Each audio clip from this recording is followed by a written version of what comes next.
से हैं आप लोग। उम्मीद करते हैं आप लोग अच्छे होंगे। तो आज बात करेंगे थोड़ा सा छठ पूजा के बारे में, क्योंकि अभी ये खाए नहाए का जो है बोला जाता है शुरू हो चुका है। और हम बात करेंगे अपनी नदियों को, जो हो हम इंडियन जो हैं अपनी नदियों को हम माँ का दर्जा देते हैं। और बाहर जो यूरोपियन कंट्रीज हैं उनके नदियों का हाल देखिए क्या है। वो उन नदियों को माता तो नहीं मानते, सिर्फ एक बहता हुआ पानी मानते हैं, जिस बहते हुए पानी को आप कहीं से भी आप आके पी सकते हैं। और हमारे वहाँ नदियों का हाल ये है कि आप पी डाल दे और हाथ डाल दे तो चर्म रोग होने का डर रहता है। तो और इसके जिम्मेदार कहीं ना कहीं हम ही लोग हैं। और सरकार तो आप लोग जानते ही हैं क्या कर रही है। वो सफाई के नाम पे जो बंडर बाट चल रहा है और लाखों करोड़ रुपए जो आम जनता का पैसा है उसमें डुबोया जा रहा है उस नदी में। तो उसका हाल आप लोग देख रहे हैं। जो पूरे भारत की दो पवित्र नदियां हैं, गंगा और यमुना, उनका हाल आप लोग सब जानते हैं। अब देखिए यमुना में सफाई के नाम पे क्या बंटर बाट चल रहा है। पूरा झागी झाग है और इसमें हमारी माताएं बहनें खड़े होकर सूर्य को अर्घ देती हैं। क्या हाल होता होगा और क्या सोचती होंगी वो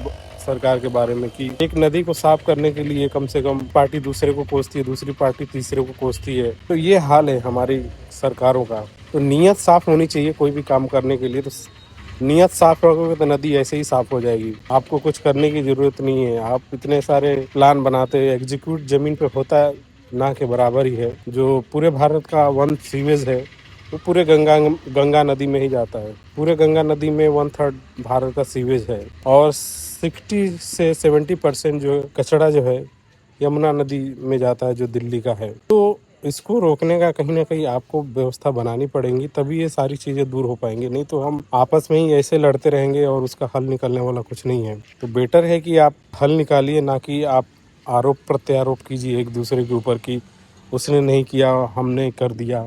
तो ये कोई एक दिन का खेल नहीं है और कोई ये अलादीन का चिराग आपके पास नहीं है कि आप घसोगे और सही हो जाएगा। आपको करना पड़ेगा और नहीं करेंगे तो ऐसे ही रहेगा। हम गवर्नमेंट से यही निवेदन करते हैं कि भाई कम से कम इंसानों के ज़िंदगी के साथ खेलना बंद कीजिए। आप लोग देखिएगा, आप लोग खुद जानते हैं। जो आप लोग नदियों का हाल देखिए, फिर बताइएगा हमको क्या हाल है।